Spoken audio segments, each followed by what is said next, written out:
जिनाज़िन हिन वक़्तु इस्लाम कोट ऐं भरपासे ज़ोरदार गजगोड़ सां ज़बरदस्त बरसाति हले पई।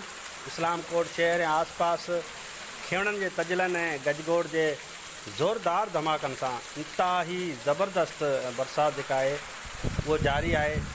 तेज़ बरसाति हिन वक़्तु हले पई ऐं तेज़ हवा सां गॾु जेका से बरसाति जारी आहे इस्लाम कोट में। मौसम तमामु हिकु वणंदड़ बणिजी वई आहे ऐं ॿनिनि में जेका पोखियल फ़सुलु आहे उन जे लाइ बि हीअ बरसाति लाभाइती आहे। इंतिहाई ज़ोरदार बरसाति हले पई, तेज़ हवा गॾु आहे, खेवण बि आहे ऐं गजगोड़ जा ज़ोरदार धमाका जेके ॿुधण में अचनि था ऐं बरसाति जो जेका वसकारो आहे हिन वक़्तु जारी आहे।